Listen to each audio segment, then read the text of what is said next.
Okay, இப்போ நம்ம பார்க்க போகிறது பார்த்தீங்கன்னா எக்ஸசைஸ் 2.5ல தேர்ட் சம் பார்க்குறோம். கொஷின் பாருங்கள். Find the first term and common difference. So first term ஏயும் காமன் டிஃப்ரென்ஸ் டியும் கேட்டிருக்காங்க. Of the arithmetic progressions whose nth terms are given below. So nth term நாங்கள் கொடுத்துட்டோம் அப்படிங்கிறாங்க. ஸோ கொஷினில் வந்து nth டேர்ம் கொடுத்துருவாங்க. நம்ம என்ன கண்டுபிடிச்சா போதும்னா ஃபர்ஸ்ட் டேர்மும் டிஃப்ரென்ஸ் டியும் கண்டுபிடிச்சா போதும். அதாவது ஏ அண்ட் டி கண்டுபிடிக்கணும். இதுக்கு முந்தின சம்மில் என்ன பண்ணாங்க, ஏயும் டியும் கொடுத்துட்டு நம்மளுக்கு ஒரு இதனுடைய சீக்வன்ஸ் எழுதுங்க அப்படின்னு சொல்லி கேட்டிருந்தாங்க, அப்படி தானே?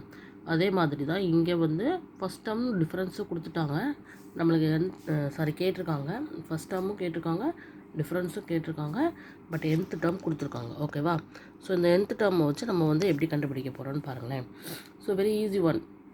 ஏன்னா அவங்களே nth டேர்ம் கொடுத்துட்டாங்க. ஸோ நம்ம வந்து என்ன பண்ணலாம் அப்படின்னா ஃபஸ்ட் டேர்ம் ஏ டிஎனில் வந்து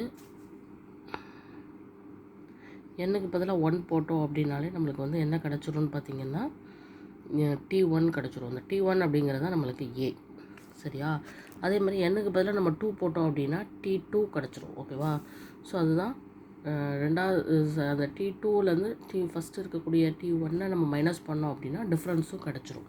ஸோ வெரி சிம்பிள் ஸ்டெப்ஸ் தான் இது. ஓகேவா? ஸோ எப்படி செய்கிறேன்னு பார்க்கலாமா? ஸோ இதுதான் nth டேர்ம். ஸோ nth டேர்மில் வந்து நம்ம ஃபஸ்ட் டேர்ம் கண்டுபிடிக்கிறதுக்காக n=1 போடுறோம். செகண்ட் டேர்மும் கண்டுபிடிச்சி வச்சுட்டு second term minus first term போடும்போது நமக்கு டி கிடச்சிருது. ஸோ ரெண்டு ஸ்டெப் தான். ஓகேவா? ஓகே, ஃபஸ்ட்டு இதான் nth டேர்ம்னு கொடுத்துட்டாங்க. ஸோ ஃபஸ்ட் டேர்ம் ஏ கண்டுபிடிச்சி T1. ஓகேவா? இதுக்கு நம்ம ஃபார்முலாலாம் யூஸ் பண்ண வேண்டாம். ஏன்னா அவங்களே nth டேர்ம் கொடுத்துட்டதுனால அதிலே நம்ம சப்ஸ்டியூட் பண்ணிக்கலாம். n=என்னது 1. ஸோ 2 × 1. அப்போ என்ன வரும்? -3 + 2. ஸோ என்ன வரும்? -1 வரும். அப்போ A=-1. ஓகே, கண்டுபிடிச்சி. இப்போ T2 கண்டுபிடிப்போம். இதே மாதிரி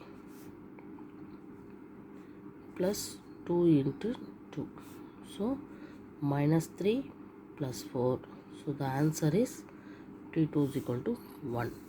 ஸோ நம்மளுக்கு டிஃப்ரென்ஸ் டி வேணும்னா T2 - T1 இல்லையா? ஸோ T2 என்னது 1 மைனஸ் ஆஃப் T1, இதுதான் T1 -1. ஸோ 1 - +1 ஆயிரும் =2.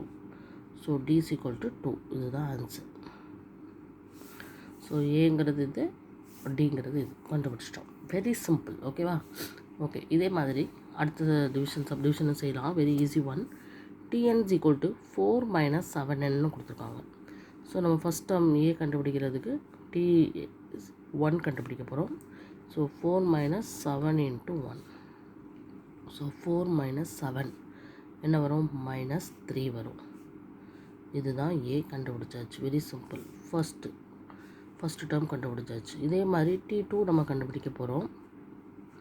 7 × 2 போட போகிறோம். ஸோ 14 வரும். So the answer is -10. இதுதான் T2. ஓகேவா? இப்போ நம்மளுக்கு டிஃப்ரென்ஸ் டி கண்டுபிடிக்கிறதுக்கு தெரியும். T2 - T1 தான். ஸோ -10 -3 -10 + 3 ஆயிரும். ஸோ -10 + 3 ஆன்சர் என்ன? -7. இதுதான் டி. ஸோ ஏயும் கண்டுபிடிச்சாச்சு, டியும் கண்டுபிடிச்சாச்சு. அவ்வளோதான். ஸோ ஃபஸ்ட் டேர்ம் கண்டுபிடிச்சாச்சு, டிஃப்ரென்ஸ் டியும் கண்டுபிடிச்சாச்சு பை யூஸிங் nth டேர்ம். ஓகேவா? ஸோ எப்படி செய்கிறோன்னு தெரியுதா? Okay, thank you.